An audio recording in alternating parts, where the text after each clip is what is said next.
Right. Well, we'll probably just get started to be respectful of everybody's time. So, welcome everybody. My name is Molly Simons. I am the Communications and Development Coordinator here at CCHRC. Thank you so much for joining us today for the second class in our fall class series, Heat Pumps for Homeowners. We have just one more class in this series. It's about healthy homes, improving your home's health and yours, and it is next Tuesday, October 14th.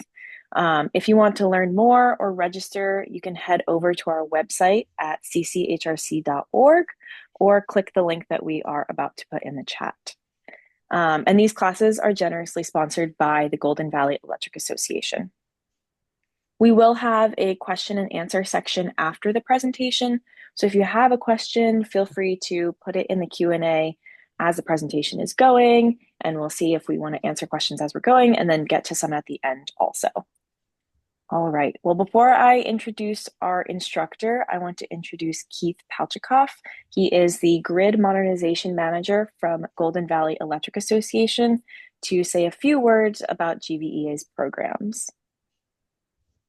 Hey, thank you. Hello, everyone. Golden Valley Electric Association. We do not have currently any standing programs for heat pump adoption. However, Golden Valley is actively working with the community organizations to investigate the use and potential future programs for heat pumps. So we are supporting these webinars and additional investigations, which include a recent survey that we completed of our endpoint uses of our residential electricity. And so in our October next board meeting, the public session in October, there is scheduled to be a presentation of those results. So anyone that would like, as a Golden Valley member that would like to listen in or ask questions, there'll be a survey from the National Rural Electric Cooperative Association, NRECA, and they did a randomized sample of our population in the interior and tried to understand possibilities for including heat pump deployments and current uses. Thank you. Awesome. Thanks, Keith.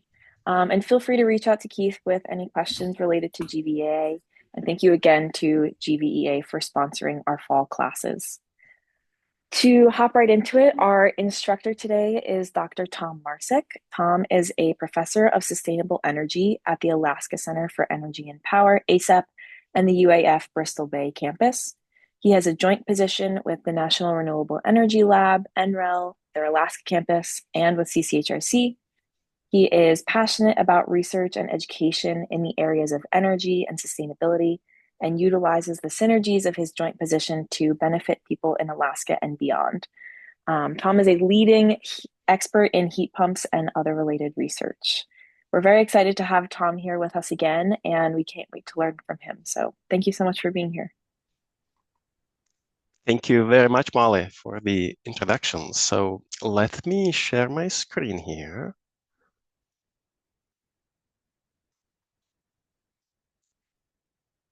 Here it goes. I want to start with saying thank you to you, Molly, and to the whole team at the Cold Climate Housing Research Center for organizing these types of classes. Of course, thank you to the sponsor, the Golden Valley Electric Association. And of course, thank you to you all, the participants in this class, for the opportunity to speak with you about heat pumps for homeowners. So just a brief outline of the topics I'm hoping to cover. So I'm going to start with an intro to explain what a heat pump is and how that works. Then we'll look at some comparisons between different types of heat pumps. And then we'll focus on the air source heat pumps specifically. I'm going to show what we know about the performance of air source heat pumps in cold climates. Then I'm going to share some heat pump resources with you.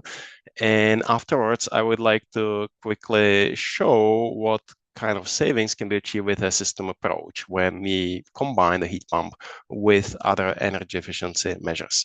And then we'll try to draw some main conclusions. And in the very end, I'm hoping to demonstrate a tool or two, depending on how much time we have left, that will allow you to estimate in your specific situation how a heat pump is going to perform for you. So let's get going on that. If you have questions that are directly related to something on the slide, feel free to ask right away so we can address it. If it's a broader question, you can still put it in, but I might not be answering it until after this presentation, just so we can manage the time a little better for this class. Okay, so what is a heat pump? A heat pump is a device that takes heat from a cold place and puts it into a warm place, which is the opposite of what's happening naturally. You know that naturally heat flows from hot to cold, but we can reverse it using a heat pump. You all likely have experience with heat pumps because you all likely have experience with using a refrigerator or a freezer. And a refrigerator or a freezer is a heat pump. It takes heat from the inside of the fridge or freezer. So it takes heat from the cold environment and it puts it into the warm environment that's around that fridge or freezer. So that's why the coil on the back of the fridge or freezer is hot, because that's where the heat is going. That was extracted from the inside. And we can use this same technology for heating buildings, except now we are extracting the heat from the inside of a fridge or freezer. We are extracting the heat from the outside environment. But when you think of the outside environment in winter in Alaska, it's not too different from the environment in your freezer. So we can use the same technology for heating buildings. Now, the outside environment, it can be the ground, so then we call it ground surge heat pump. It can be a body of water, then we call it a water surge heat pump, or it can be the outside air, and then we call it an air surge heat pump. And these are the ones that are currently getting the most attention because they are typically a much lower install cost than the other types of heat pumps. And that's what I'm going to focus on in this class, on the air source heat pumps. Here's an example of an air source heat pump. So here's the outdoor unit that's extracting the heat from the outside environment. And here's the indoor unit that's supplying the heat into the indoor environment. They are connected using a copper tubing that has the refrigerant flowing through it, and that allows to send the heat that the outside unit extracts to the inside unit that then supplies it into the indoor environment. This particular system you can see in the picture here is what we call a ductless mini split system. Ductless because here this indoor unit doesn't have any ducts connected to it. It just takes the room temperature air, sucks it here on top, warms it up, and then it spits out that warm air here from the bottom. So that's why ductless. And it's a mini split system because we only have one indoor unit for that one outdoor unit. So it's a ductless mini split system. I'm going to talk a little bit more about that term and ductless mini split heat pumps on future slides. So what are the advantages of heat pumps? They are relatively low maintenance. They have no combustion on site. They are partially renewable because the heat is in the outside air because of things like the sun. They can be fully renewable if the electricity that the heat pumps need to operate also comes from renewable sources. And they have the potential to lower energy use and energy costs because their efficiency is greater than 100%. That's why we don't really call it efficiency.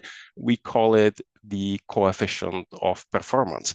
Now, how is it possible for the efficiency to be greater than 100%? It's simply because of the laws of physics. So we know from physics that energy cannot appear or disappear. So the energy we put into the heat pump in the form of electricity ends up in the building in the form of heat. And the energy that's extracted from the outside environment also ends up in the building in the form of heat. So at the end, the amount of energy you get into the building in the form of heat is greater than the amount of energy that you have to put into the heat pump in the form of electricity. Now, how many times greater? That's what that coefficient of performance tells us, that COP. So if that coefficient of performance is, for example, 3, it means that for every unit of energy you put into the heat pump in the form of electricity, you get 3 units of energy in the form of heat into your building. And it's because that 1 unit that we put into it in the form of electricity ends up in the building in the form of heat. And additional 2 units of energy are extracted from the outside environment, and they also end up in the building in the form of heat. So that's how we get 3 units of energy in the form of heat in the building for that 1 unit of energy that you put into the heat pump in the form of electricity. So just an example with the COP of 3. The COP can vary. One of the main things that affects that is the outside temperature. We'll talk about that. So I just chose number 3 for the simple explanation here, but keep in mind that the COP can be different. So the Alaska Center for Energy and Power did a great job summarizing what we know about some existing installations in Alaska. And one of the things that they looked at is the installed cost. And the installed cost is here on this graph. So on the x-axis, there's the size of the heat pump system. And on the y-axis, that's the installed cost per 1 unit of thermal output. And they looked at different types of heat pumps. And that's how it's color coded here. And when you look at the dots, their colors, they are all over the place. So it's not like we can make a solid conclusion and say that one type is cheaper than the other types. And this is because there are other things that play into the installed cost besides just the type of the heat pump. Things like how do we bring the source to the heat pump in the first place? Then how do we distribute the heat throughout the building? But one observation we can make from this graph, and that relates to this, what seems like one dot in the lower left corner, this gray dot, but I'm telling you, this is actually 4 dots pretty much on top of each other. And all these 4 dots are ductless mini split systems. So as you can see, the ductless mini split systems by far are the cheapest installed cost out of all these on this graph. And this is why they are getting a lot of attention, and this is why we have been focusing on them quite a bit in our research, and that's also what I'm planning to focus on in this class. And they are relatively low install cost compared to the others because they are ductless, so there is no cost for the distribution system. They're just directly blowing warm air into the place where they're installed. And they are air source heat pumps. So there is no cost to bring the source to the heat pump because they're just sitting in the outside air. So that's how they are, relatively low cost compared to the others. And that's what I'm going to focus on mainly in this presentation. So the Alaska Center for Energy Power also looked at the coefficient of performance for these heat pumps where it was available. And on the x-axis, that's the temperature of the source. So if it's an air source heat pump, for example, that would be the temperature of the outside air. On the y-axis, that's the coefficient of performance. And again, they looked at the coefficient of performance for the different types, and it's color-coded by other specific installations. But when you look at the dots, they are all over the place. So it's not like, we can make a solid conclusion and say, okay, one type is more efficient than the other types. But there are a few observations we can make from this graph. So one useful observation is to look at, so what was the, the highest performing one? So, and that's this blue square up here. So that's the highest point we have. And that was a ductless mini split heat pump in Wrangell, Alaska, as you can see, operating with, on average, with a COP of about 4.5, which is pretty impressive. But it's not like we can say, okay, so let's just be installing everywhere these ductless mini split heat pumps because they are so efficient. Because when you look at the lowest point on this graph, that's this green dot down here, it's also a ductless mini split heat pump. This one is in Dillingham, Alaska, in a much colder climate. And as you can see, this one has been operating on average with a COP of about 1.6. So we can't, we can say that one type is more efficient than others, but one thing we can say from this graph is, and this is based on this blue square up here, that municipal heat pump in Wrangell, Alaska. So one thing we can say is if we use the heat pump in appropriate situations, and we use them in an appropriate way, we can achieve a very high efficiency.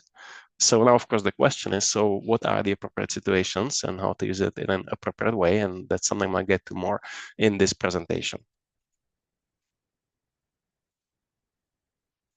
So there is an obvious challenge with using air source heat pumps, and it is that the colder it is outside, the more difficult it is to extract the heat from the outside environment. The efficiency goes down with the lower temperatures. The thermal output from the heat pump goes down with the lower temperatures. Now your building envelope is doing the opposite. The colder it gets outside, the more heat your building needs. So you might end up with a deficit in the colder temperatures. And when it gets really cold, your heat pump might stop working altogether. So, when you need it the most, your heat source stops working on you. So that's not a good thing. So that's why we do need a backup heat source in cold climates. So that's one of the important considerations for using air source heat pumps in cold climates. Then another consideration is what is the source of electricity and how efficient it is. If we are talking, for example, about rural Alaska, where typically the electricity is produced from diesel generators, a fair question is: so does it make sense to burn diesel in the diesel generator to produce electricity for the heat pump, or we can just burn the diesel directly in an all-fired heating system at the building? And when you look at the numbers, an efficient diesel generator is, say, 35% efficient. An efficient oil-fired heating system is, say, 85% efficient. 85% divided by 35% is about 2.5. So we want that COP, that coefficient of performance, to be at least 2.5 for this to be making sense. If the COP is lower than that, then the amount of diesel you have to burn in the power plant to produce the electricity for the heat pump is greater than if you were just simply using the diesel to heat a building in an oil-fired heating system. Now, these numbers, of course, vary on the specific situation, and they also, there's different considerations for the amount of fuel you are saving versus how much money you are saving as a homeowner. These do not always align. In Fairbanks, I realize we have quite a bit of people from Fairbanks in this class.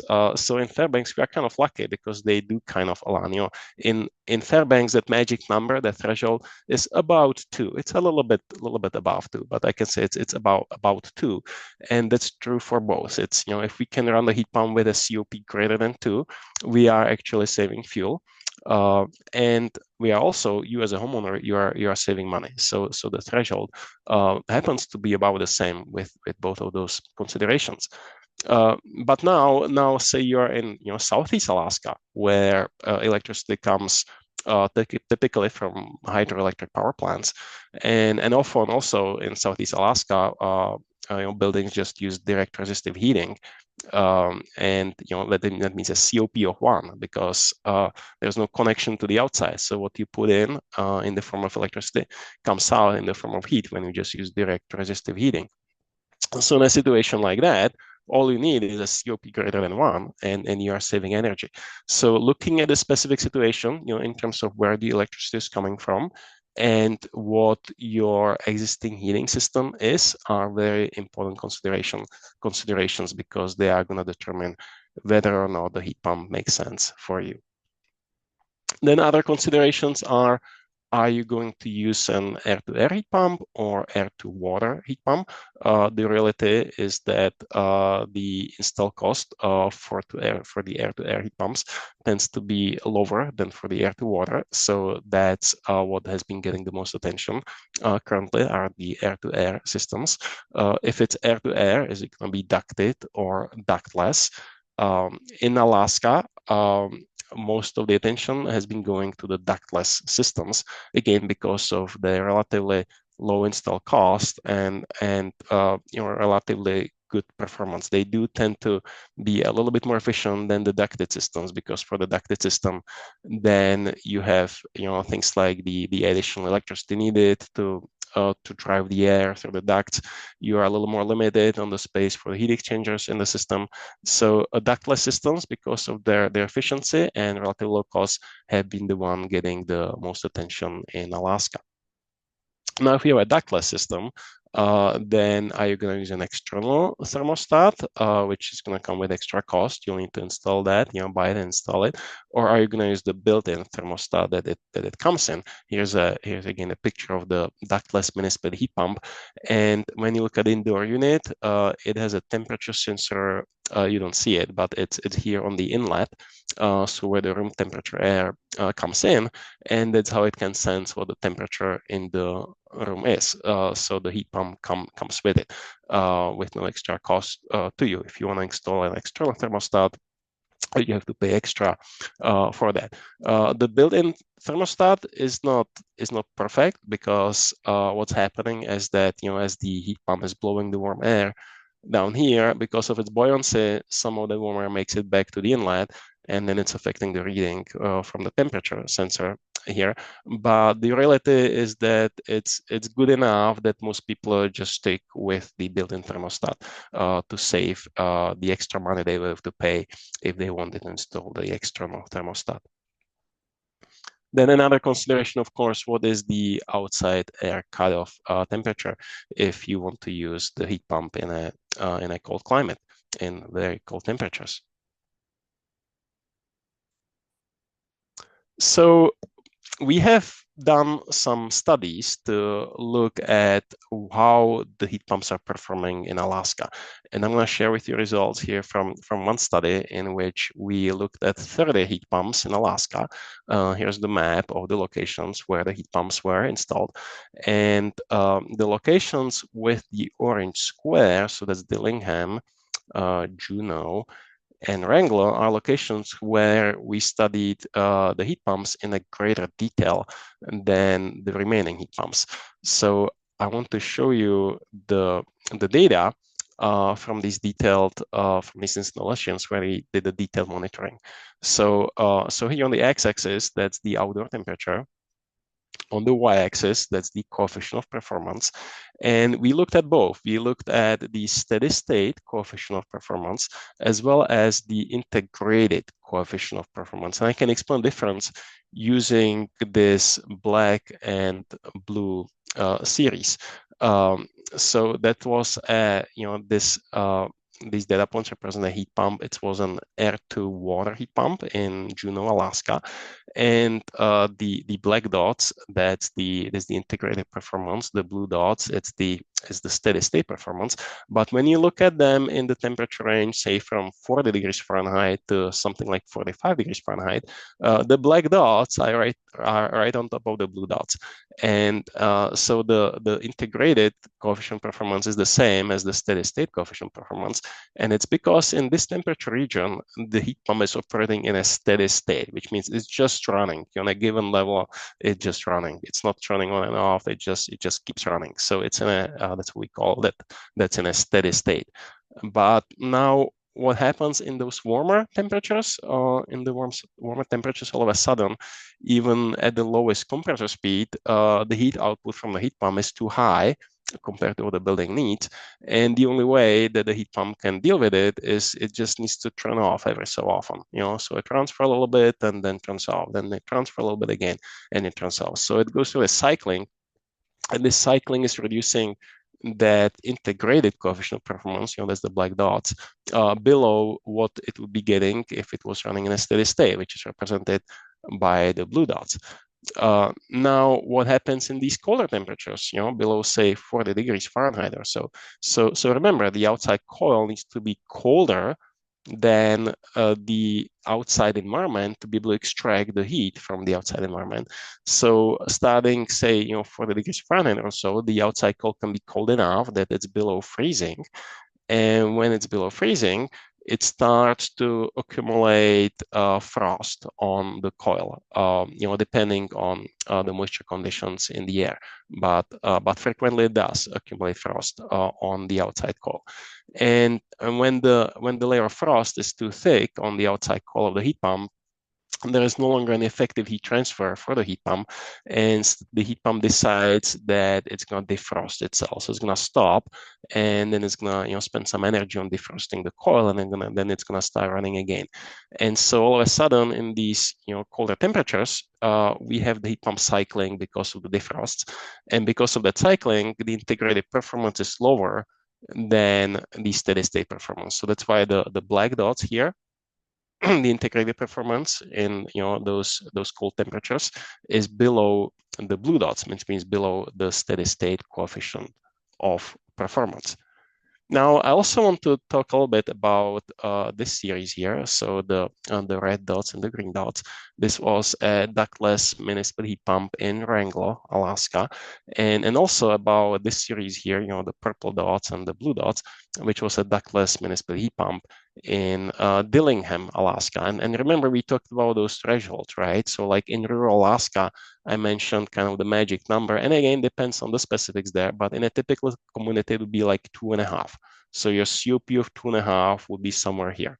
So if I draw a line here, COP of 2.5, and look at the heat pumps on this chart, and we talked about appropriate situations versus inappropriate situations. So here, this heat pump, the one in Wrangell, Alaska, the ductless municipal heat pump, is an appropriate situation. It's operating way above that COP of 2.5. Plus, this is in Southeast Alaska, where the considerations might be even a little bit different, but it's spreading with a very, very high COP in relatively low temperatures. In relatively high outside temperatures. Now, when I look at the heat pump in Dillingham, especially here, when it's running in the very cold temperatures, that's not an appropriate use of the heat pump. We are way below that threshold, which would be about 2.5, for a typical community in rural Alaska. So this is something we wanna be considering when we plan to operate the heat pump. Now, this heat pump in Dillingham, it was installed for research purposes, so it was it provided great value in that sense. But if you're a homeowner, unless you're interested in the research value, this wouldn't be a situation where you'd be saving diesel here. The heat pump in these situations was wasting diesel. So I just wanted to demonstrate this graph what would be appropriate and inappropriate situations for the heat pump. It doesn't mean that if you are in a very cold location that you cannot use a heat pump. You just want to control it in a way that you only use it in these conditions when the use is advantageous, and you don't use it in the conditions when the use is not advantageous. So, if you are saying Fairbanks, Alaska, you would use it mostly in shoulder seasons, spring and fall, maybe some warmer parts of the winter, but you would not use it in the cold parts of the winter when the use of the heat pump is not advantageous. So again, this graph is here to help us get informed about where the use of the heat pump is beneficial versus where it is not. So some general conclusions from this detailed monitoring. So one thing we saw that the performance is significantly reduced due to the cycling, which is there mainly because of the defrost. So there's quite a bit of research going into optimizing the defrost to reduce the penalty because of the defrost.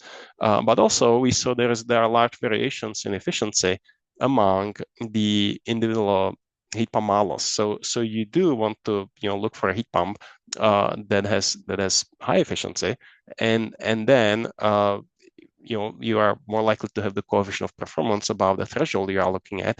But then also you are going to be looking at for that specific model, in which situation the COP drops below the threshold where it no longer makes sense to use that. So you want to start with an efficient heat pump to begin with, and then control it appropriately. So use it where it's advantageous and don't use it when it is not advantageous. This is just a graph that shows you the cycling due to defrost. So here, the green dot is the thermal output, and so as you can see, the heat pump is running. The performance the output starts decreasing. It's likely because of the frost being built up, and then the heat pump defrosts itself. So the output goes to zero. There is no thermal output from the heat pump during defrost. The blue dot is the electrical input, so it's still drawing electricity, but there's no thermal output. The electricity is there for the defrost. And once it defrosts itself, it starts running again. So here again, you can see why, because of the defrost, you are gonna be losing efficiency. So that's why the integrated coefficient of performance is lower than the steady state coefficient of performance, because of the energy that goes into the defrost but doesn't provide any heat from the heat pump. And this is just an example of the short cycling in the low load conditions when it's warm outside and the heat pump doesn't need to run very much. And even at the lowest compressor speed, the thermal output might be too high to what your building needs. And then the only way the heat pump can deal with it is simply turn on and off, on and off, on and off to accumulate that low thermal load. So like you can see it here in this graph, again, the green dots is the thermal output. So the heat pump is on for like 5 minutes, and then it's off for like 5 minutes, on for 5 minutes, and off for 5 minutes. And the cycle continues.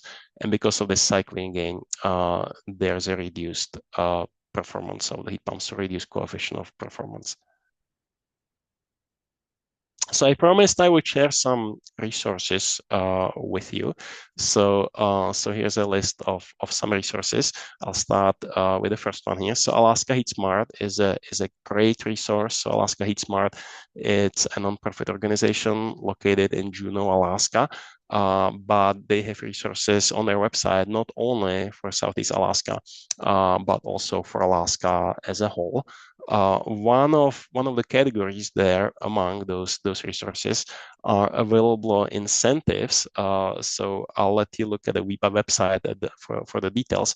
But one current incentive I should highlight is the federal tax credit for energy efficiency, because that one is applicable, statewide or even nationwide. It's a federal tax credit, and that one is still active, but expires at the end of this year.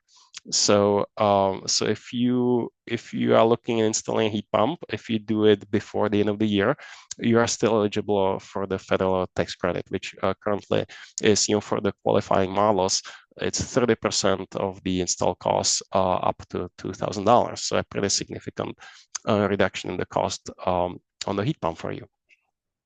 Then another resource, of course, the Cold Climate Housing Research Center. So there's a link to a website on CCHRC's web about heat pumps. Then here's this Alaska Municipal Heat Pump Calculator, which I am planning to demonstrate at the end of the session today, that allows you to estimate how the heat pump would perform in your specific situation. So a very valuable tool. Then an interactive visualization tool that doesn't allow you to look at how the heat pump would perform specifically for your house, but it allows you to look at how it would perform in a given region for a typical household. So that's also often a useful place to start with, to see if a heat pump makes sense where you live. Then Northeast Energy Efficiency Partnership, called Climate Air Source Heat Pump list. And yeah, thank you, Molly, for putting in the link so people can directly click on it from the chat. The Northeast Energy Efficiency Partnership, known as NEEP, Cold Climate Air Source Heat Pump list. So pretty much every cold climate heat pump on the market is here on this list. So they keep compiling the information with the specifications for the heat pumps. So when you are looking for a heat pump, there's a good list to look at and see what are the models that meet your requirements. Natural Resource Canada Toolkit for air source heat pump sizing and selection, a good resource. Then there are, if you're interested to learn more details about heat pumps, there are links to some entities that offer more detailed classes, and also a link here with to a database of incentives for renewables and efficiency. It's a national database, but you can zoom on to the state of Alaska in that database. When we talk about heat pumps to save energy, we shouldn't forget about other things we can do to save energy, because obviously the biggest savings can be achieved with a system approach where we combine a heat pump with other energy efficiency measures. Just to show what kind of savings are possible, here's an example. It's a home in Dillingham, Alaska, that has a heat pump. You can see the outside unit here next to the house, but the house itself is very energy efficient. It has 28 inches thick walls, so it's extremely insulated, it's extremely airtight, and because of the combination of heat pump and these other energy efficiency features, the heating bill for this house is just a few $100s annually. In Dillingham, Alaska, where normal homes pay thousands of dollars annually for heating. So this is just to demonstrate what kind of savings can be achieved if you combine a heat pump with other energy efficiency measures. Speaking of which, so as you know, CCHRC has other classes that are related to the topic of energy efficiency. Some, I want to encourage you to keep following CCHRC and attending those classes. And also a colleague of mine at the University of Alaska, Chandler Kemp, he is teaching a class called Home Energy Basics that starts next week, and it goes throughout the fall. And the focus of this Home Energy Basics class is on helping people save energy and money in their homes. So I just want to be aware of that class. If you're interested in the class and cannot find it, feel free to contact me, and I'll be happy to connect you with Chandler. My email is right on the first slide. And this is recorded and it's going to be available to you, so you can come back to that information. Okay, so we are getting close to the end of this presentation, and here's a summary of the main conclusions. So we can see that air source heat pumps can significantly reduce energy use and energy costs when used in appropriate situations and done in an appropriate way. So like, I showed that example with the heat pump in Wrangell, Alaska, where the heat pump was operating in a relatively warm outside environment with a relatively high coefficient of performance. But there are still things we don't quite know about the performance of heat pumps. So more research is needed to gain a better understanding to inform the decisions for the operations and future installations in cold climates. And obviously, system approach yields biggest savings where we combine a heat pump with other energy efficiency measures. Many people and entities help with these projects, so big thank yous. We couldn't have done it without them. And with this, we do have about 20 minutes left for one to demonstrate these tools that I promised I would demonstrate, and for to look at some of your questions. So before I go, I'm going to start with the Alaska Municipal Heat Pump calculator, a very useful tool that allows you to estimate how a heat pump is going to perform in your specific situation. But before I do that, let me take a few questions, and I don't think we'll have time for all of them right now, but I want to take a few of them, and then if there's time at the end, we'll come back to more. Okay, so let me read the first one. I live in Southeast Alaska with a heat pump with pen heater, and sometimes have icing issues when temperatures get below freezing. Does our maritime climate tend to exacerbate this issue? Any suggestions to help avoid the icing? Last winter, we had tweaked things so it kept running, but built up ice to a point that the fan blades were clicking on the ice buildup. So turned off in those instances to avoid the damage to the unit. So to answer the first question, does our maritime climate tend to exacerbate this issue? Yes. So in the maritime climate, the heat pump operates a lot around that freezing point, and around the freezing point is where we still have a significant of moisture in the air. But it's already below freezing where that moisture turns into ice. So yes, this problem is exacerbated in a maritime climate, and what's very important in these installations, because often what happens is that it's not only the moisture from the air, it's also like snow being blown into the unit and then accumulates inside in the unit. So what's important is to have some kind of a roof over the heat pump. Either install it under the overhang that's existing, for the building if it's big enough, and have the heat pump under the overhang. If such installation is not well possible, then building an extra small roof over the heat pump is very important to, for one, reduce these potential problems where, like you are saying, when there's too much ice and the blades of the fan start hitting the ice. But for two, can significantly increase the efficiency of the heat pump, because even if the heat pump is able to defrost itself in these conditions, it comes with a significant energy penalty.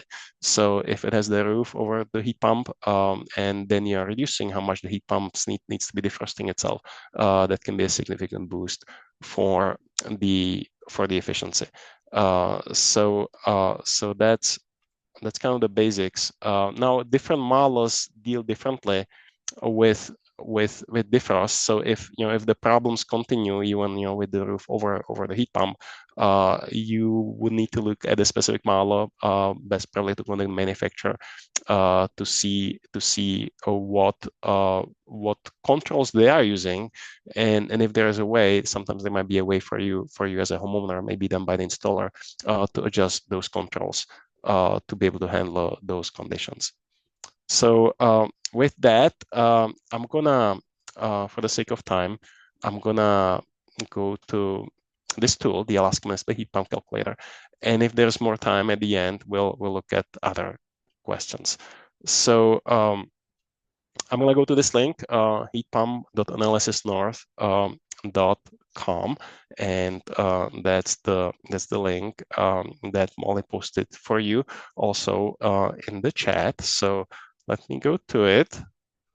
I'm gonna stop sharing and go to the link and share my browser with you.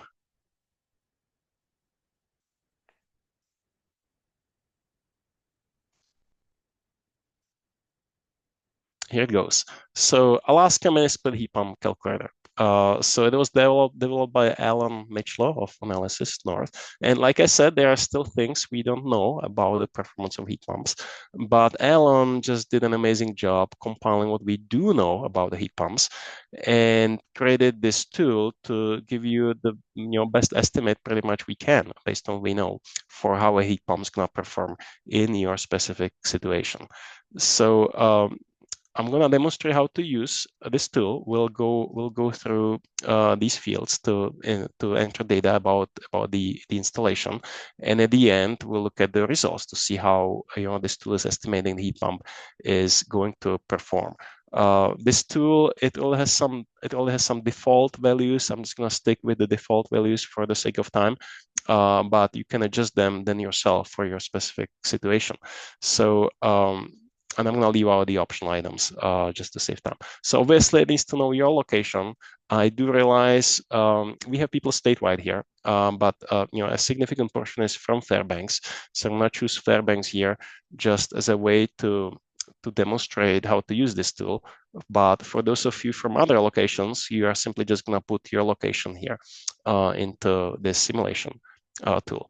Then you can manually enter the cost of electricity, or you can select from the utility rate schedule. So by putting in Fairbanks, the tool knows that the local utility is Golden Valley Electric Association. So I'm going to just go with the the utility rate schedule. So we are this might not be the latest number here, but it's pretty close to what we are currently paying. Close to 30 cents per kilowatt hour in Fairbanks. In type of building, residential, floor area. Does anybody want to choose? Do you guys want to just put in the chat or questions if anybody wants to choose how many square feet you want to do the simulation for? Okay, I see multiple people saying 2,000 square feet. Let's put in 2,000 square feet. No garage, I'm going with the default. All construction 2x6 going with the default. Again, you would be customizing this for your specific building. Select existing space heating fuel type. In Fairbanks, it's likely gonna be number one, oil. I'm gonna go with that. Besides space heating, what other appliances use this fuel type? I'm gonna go with the default, which is none. Fuel price about $4 per gallon, and they jump up and down. But it's not important to do this with like the current cost of fuel, and same thing for electricity. You are using the best estimate of what you think it's going to be in the future, right? When you have the heat pump install, and that's informed by what it has been in the long term. So $4, that's a pretty reasonable value for the long term cost. What we have seen as far as the cost per gallon of heating oil in Fairbanks. Efficiency of existing heating system, standard 80%. I'm going to go with the default. Auxiliary electricity used for fans, pumps, controls from existing heating system. So I'm going to go with default. Hydronic, so that way the simulation tool knows that when you are running your hydronic boiler less, you're at the same time saving some electricity, not just heat. And here, if you do know how much your building is actually using in terms of gallons per year, you would put it here, and that's what allows you to calibrate the tool even better. If you don't know it, that's fine to leave it blank, because the tool estimates that from the parameters that we just entered. Then how much electricity you're using in winter versus summer. This would be important in areas where the prices of electricity vary based on how much you are using.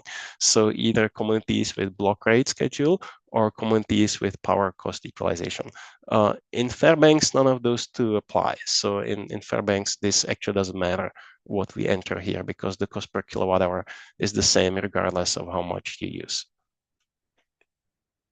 Heating temperature set point, 70 degrees Fahrenheit. I'm going to go with that. A single zone system. I'm going to go with that. You can actually select a specific model if you wanted to. It's, this simulation tool is using that NEEP database that we talked about, but I'm just going to go with the default option where the heat pump model is automatically selected. Installed cost, here it says about $4,500. That would be kind of in an ideal situation. So if you don't need to do any electrical upgrades, if there are no other obstacles, in an ideal situation, that's probably what you would be looking at. Often you are looking at some obstacles, like electrical service needs to be upgraded and such. So often you are looking at a higher cost than what you can see here. Rebates, I'm going with the default, 0. No financing, I'm going to keep it at 0. Heat pump is turned off below this outdoor temperature. The default value is 5 degrees Fahrenheit. I'm going to go with that because, as you know, in the very cold temperatures, the coefficient of performance goes down, and it might not be economical to use the heat pump. I'm going to go with the default, but at the end, keep in mind, once you do the simulation, you can play with this and you can see, okay, would it make sense to use it down to colder temperatures, or the other way? Should I be turning it off in warmer temperatures? Some people just choose to turn it off kind of for the winter. That way they don't have to keep track of the outside temperatures. So this tool allows you to simulate that situation. You just simply check off the months where you are going to be turning off, where your heat pump is going to be turned off.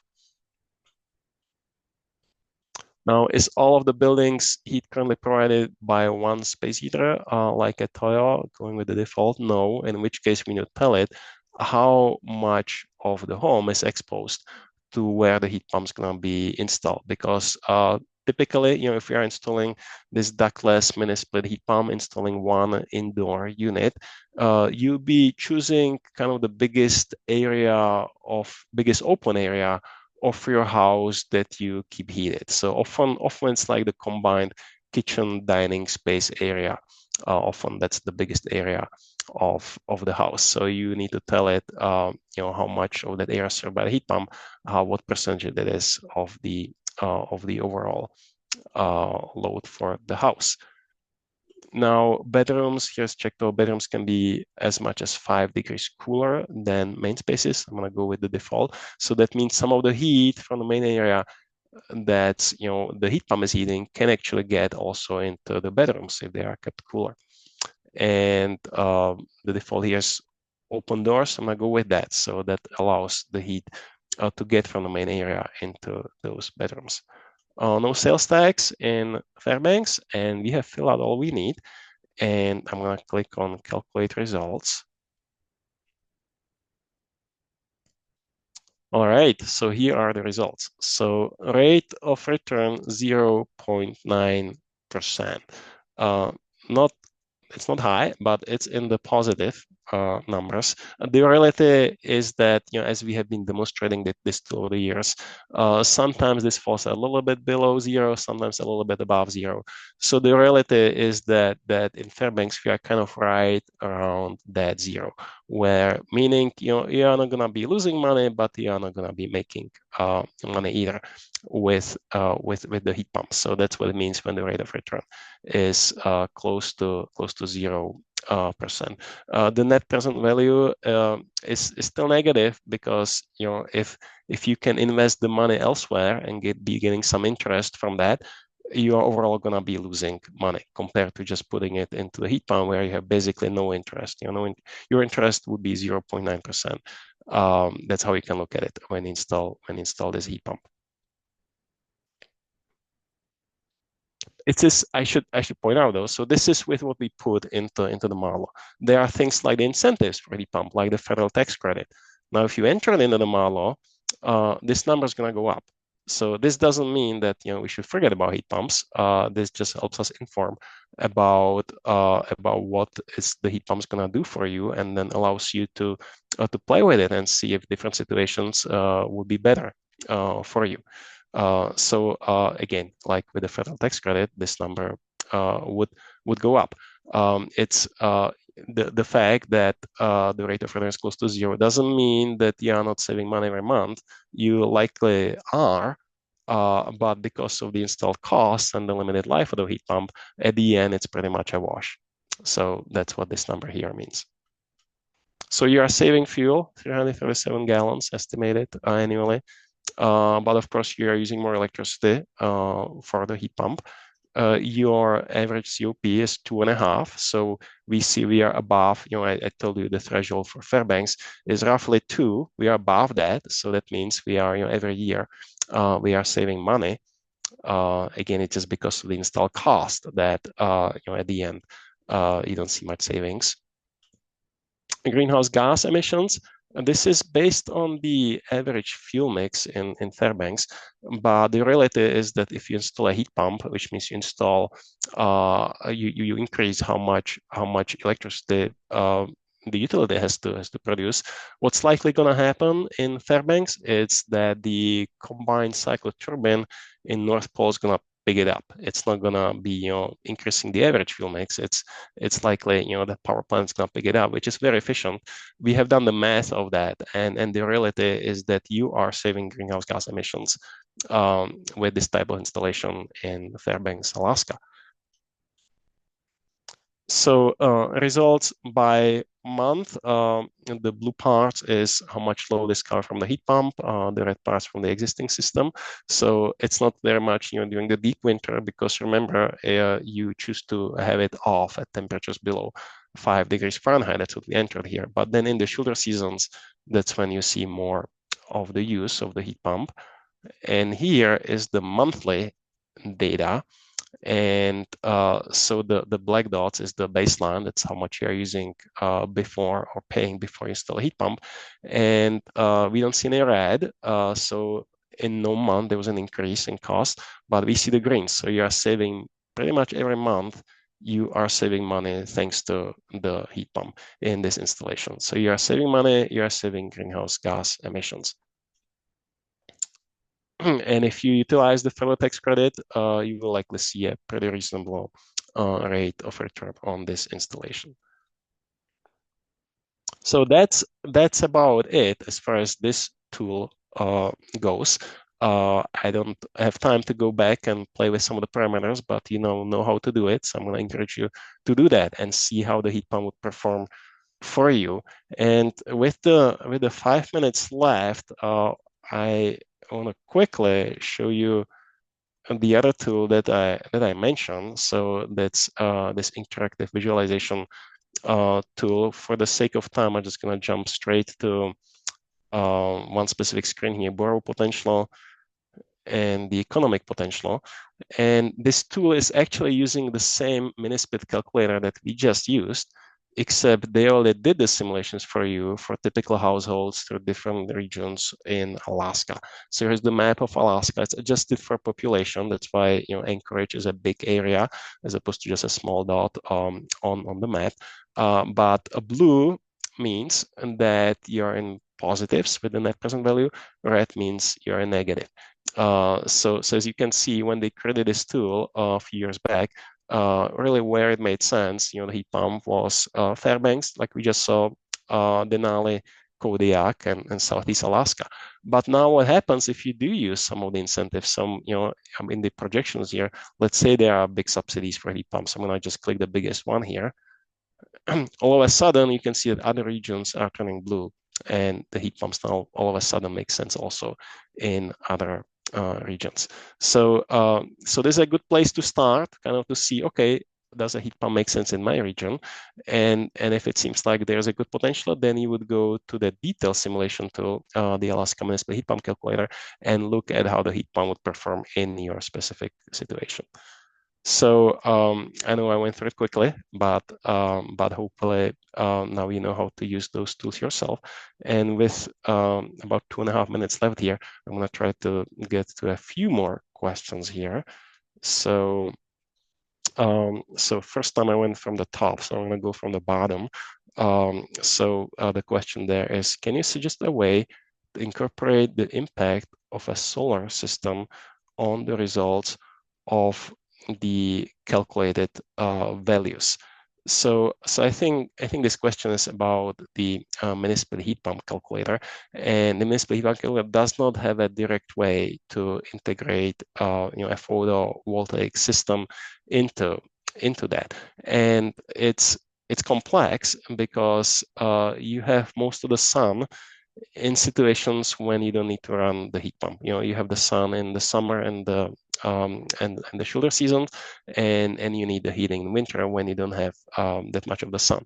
There is some overlap, however, especially in the springtime when there's quite a bit of sun, and there's still the heating needed for the heat pump. So it's a more complex analysis that we don't currently have a tool for. But that's what you would be accounting for in your head, just knowing that some of the electricity produced from the photovoltaics can go towards the heat pump, but not all of that, because again, a lot of the sun is there when you don't need to use the heat pump because you don't need to heat your home. And maybe, let's see, I think I have time for one more question. So let me go up, and I see that question. How will the warming climate affect the economics of heat pumps? So that's a good question, right? A lot of things are changing. So with the climate changing, with warmer outside environment, obviously heat pumps can operate more efficiently. So that is one thing. But other things are changing also. Like the costs of fossil fuels, which is what primarily now powers those heat pumps. So it's a complex equation where there are other factors than just the warming climate, and your guess is probably as good as mine. what, for example, the oil prices are going to be doing in the future. So I'm sorry we didn't get to all of the questions, but hopefully you now have some basic tools to explore how heat pump would operate for you in your situation. So my watch just here turned 1 o'clock, so I'm gonna stop here. And Molly, I'm handing it back over to you. Yeah, thank you so much, Tom. It was a wonderful presentation. I think being able to see the heat pump calculator is really, really helpful for lots of people. And thank you so much to GVA for generously sponsoring today's class. If you did enjoy this class, we have one more in our fall class series about healthy homes, and it is next Tuesday, October 14th. If you want to learn more, you can join our newsletter or visit our website at cchrc.org to register. Thank you so much to everybody. Thank you to our panelists, and have a lovely rest of your day, everyone. Thank you.